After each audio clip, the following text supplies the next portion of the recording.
You hear that? The town is talking. Hey, yo, what up? It's the one and only Mr. Thanksgiving, Baracko Drama, DJ Drama. You know I'm rocking with my homegirl, Tiffany. Tiffany say it's a go, it's a go. TalkingTown411.com. It's your girl Lady T, TalkingTown411.com. Exclusive out today in stores right now.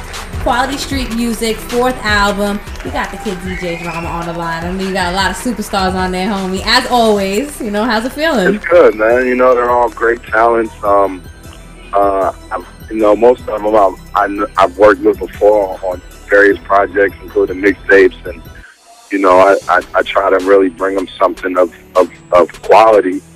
You know, that they don't want to just do me a favor just cause, but it's something they really want to be a part of. Right. So being that, you know, you have this big influence on the hip hop culture, do you consider yourself the mixtape king of all this? I like to consider myself the mixtape president. You know, like, cause Kings kind of like to just rule over. The president has some obligations. They have responsibilities. You know, they do it for the people. You know, so I consider myself the mixtape president, not the king. I mean, we heard Nicki talk about Mitt Romney on your last mixtape, and you had to jump on Twitter and clarify that and whatnot. I mean, do you want to clear that up? I mean, you know, I made a reference to Mitt Romney on the song when I called myself Mitt Romney, but, you know, that was one of the reasons why it was so important for me to, you know, pledge my allegiance to Barack Obama. And I mean, I think as far as Nicki's comments, I mean, Obama didn't take heed to it. I mean, he said she was playing a character, and you know, she kind of, you know, thanked him for understanding her art. And you know, it is just that. I mean, you know, I like to use my platform to help people go to the polls and voter registration, and you know, understand the importance of it. But you know, it's not anybody's obligation to do that. You know what I'm saying? I mean, we appreciate you know, using that platform to help us use our voice, and you're using your voice. You know what I'm saying? But let's just make it clear right now. Baracko Drama, DJ Drama, who you really with? I'm Obama all day. That's right, Obama 2012. But I mean, how you using all this influence that you have on this new album and your mixtapes? Well, for an example, my most recent mixtape, Dedication 4, you know, there's a record on there, and I say it at the end. I say, you know, if you guys can push that button to download this mixtape, you can push that button to go for Obama in November, you know. And you know, I made a reference to Dedication 3, which was the first mixtape that a lot of people bumped while having a black president. And let's make sure that Dedication 4 isn't the last mixtape you bumped when you had a black president, you know. So, you know, I know people listen to me. You know, I do like to talk a lot of trash, but even bigger than that, you know what I'm saying? I like to use my platform for something positive. In another instance, you know, clearly I'm sure everybody has probably seen the footage on TMZ of the Rick Ross, Young Keezy situation, and myself walking by. And what I was doing was I was on my way to my radio show that I had to do, that I do on Saturdays in Atlanta.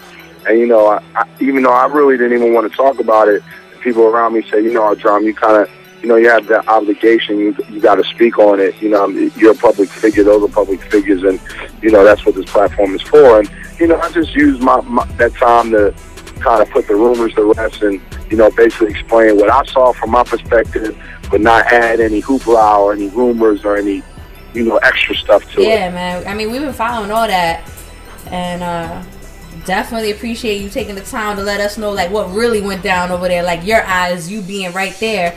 But, you know, some of the stories, you know, that are coming out, the reports and stuff, they're countering what you said.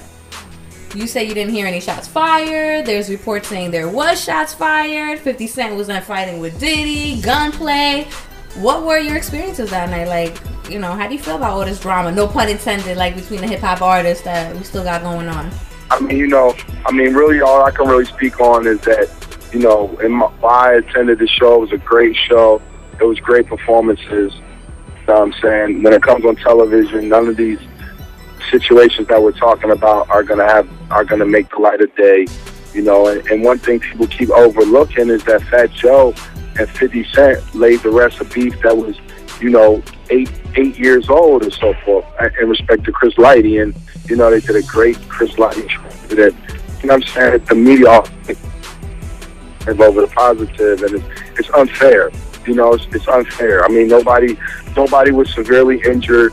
you know, money was shot or, you know, nothing really happened. It's just all hearsay. So, you know, let's focus on the positive and how dope it is that each and every year we can come celebrate our culture.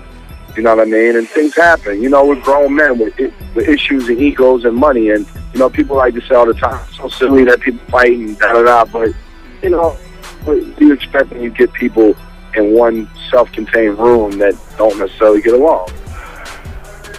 Drama, what you think? You think b.e.t. set this all up for controversy for their award show? Nah, not at all. No, not at all. I just think that, you know, things happen.